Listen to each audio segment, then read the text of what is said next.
Alright, in this video we will use some similar triangles to solve some word problems, some real world problems. Number 10.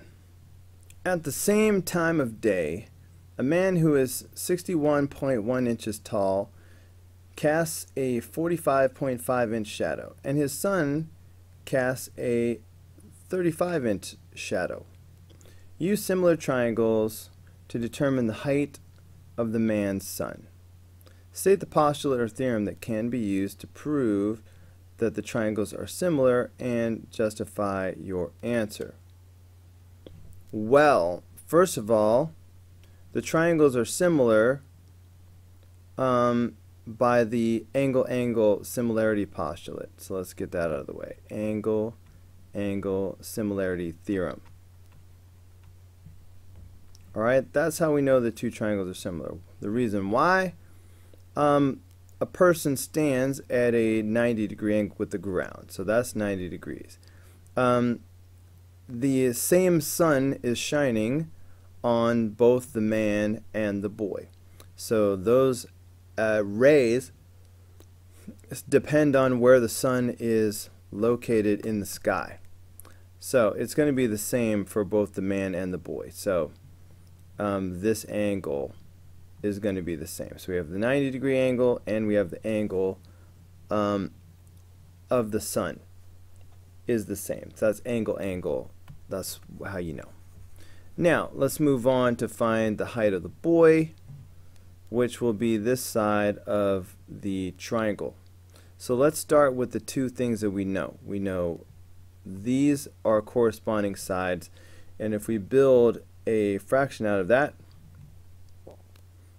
okay, I'll go small over big with it. So that would be 35 inches over 45.5 inches. Okay, and then we can make a ratio out of these corresponding sides. Again, I'll go small over big. So that will be x over 61.1. So it's just a simple matter of cross multiplying. Alright, so if I do that, alright, multiplying along this diagonal will give me 45.5x, 61.1 times 35.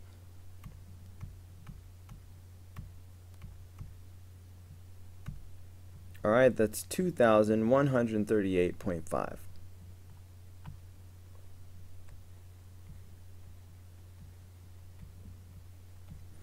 Alright, then we will divide both sides by 45.5.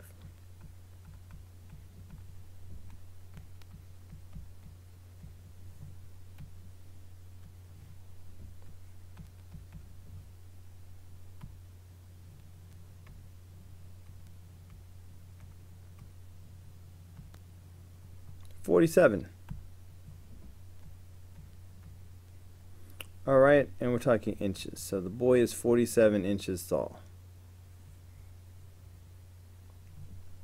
Okay, what else you got? Oh, the old measuring, is this the mirror on the ground problem? Marcia wanted to measure the height of her school's flagpole. Okay, she placed a mirror on the ground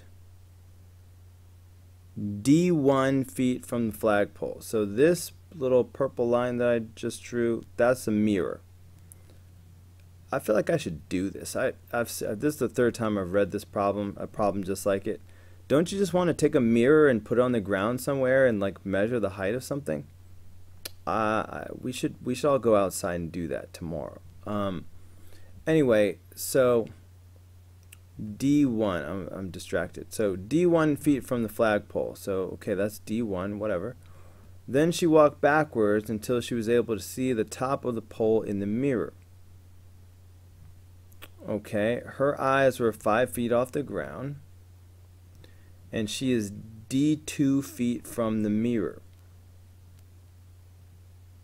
Okay, using similar triangles, find the height of the flagpole if D1 is 40. Well, if they're going to give us D1, why even say D1 in the first place?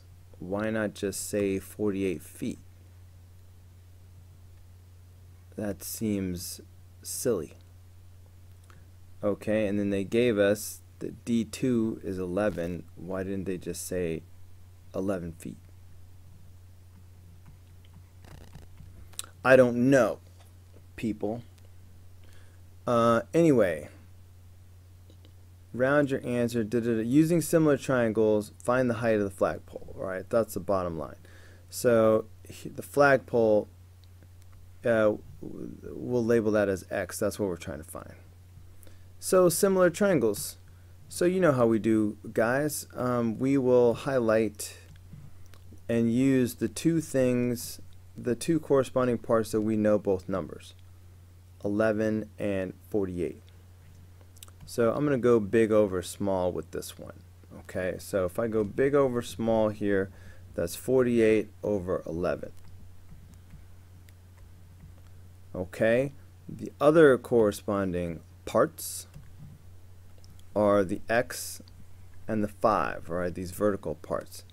And again, I went left over right, all right, big over small. So I'll go X over 5.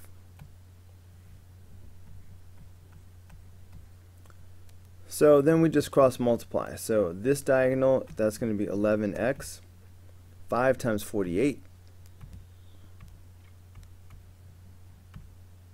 240.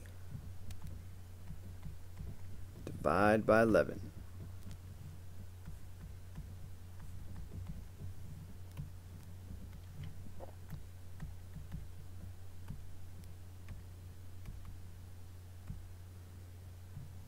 Oh, looks like I'm going to have to round. Did they say how much to round to? They didn't say. Oh, I'll do 2 decimal places. Okay, so 21.82.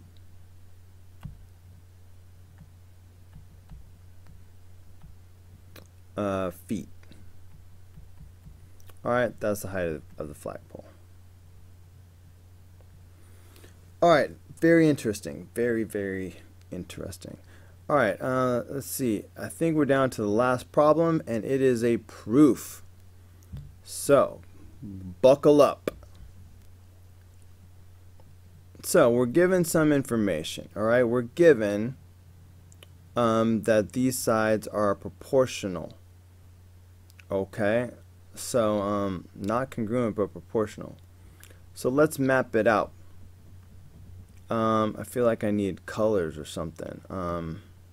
How shall I do it? I'll use blue and I'll use pink and green.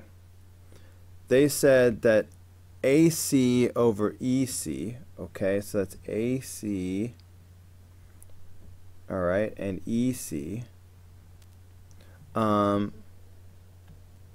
That's going to be equal to BC over DC. Okay, so BC over DC.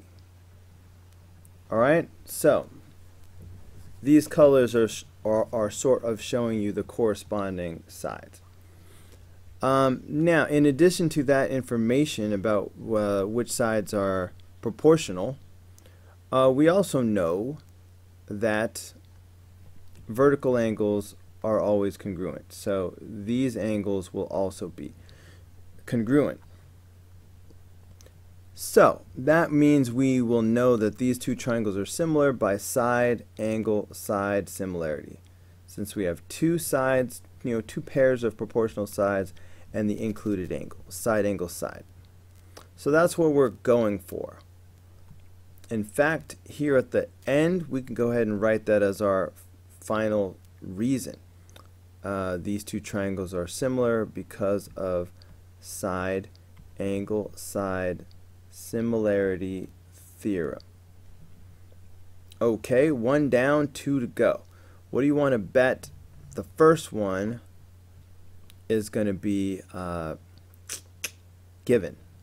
So let's just record the given. So that'll be AC over EC is equal to BC over DC. Okay, the reason why, given. Okay, so we got the sides in there.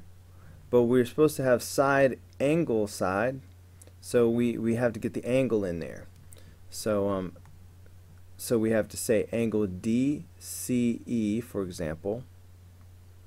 Angle DCE is congruent to angle BCA. Alright, you can't say angle C is congruent to angle C. Alright, because they're two different angles. Alright, you have to use the three-letter name. But anyway, the reason why was because of vertical angle theorem.